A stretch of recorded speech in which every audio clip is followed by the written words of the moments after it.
Donc moi, je ne sais pas ce que c'est qu'un théologien musulman, mais je rêve d'en rencontrer, et je rêve, et surtout, mon travail, ça va être de leur donner la parole.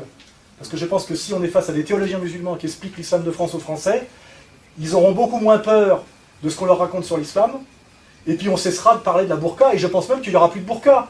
Parce qu'il n'y a aucune raison d'être des burqas en France contre les musulmans. On sait très bien que les 6 filles qu'ils ont trouvées sont des convertis, et qu'en réalité on les met à la télé pour faire peur aux Français. Et puis qu'elles se réclament de leur droit, de leur droit démocratique de mettre la burqa. C'est pas de la théologie musulmane, ça. C'est des droits de l'homme. Les droits de l'homme, excuse-moi, ça fait pas partie de l'épistémologie musulmane. Tu vois ce que je veux dire? C'est ce que je disais d'ailleurs, on m'a souvent pas très bien compris, à une autre fille qui a des bons aspects et d'autres moins bons, qui est celle qui s'occupe des indigènes de la République.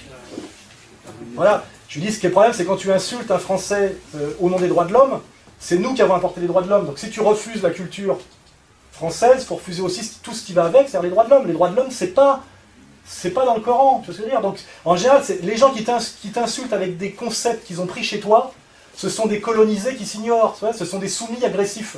Soit on est soumis et on est docile, soit on est insoumis et on s'insoumet totalement.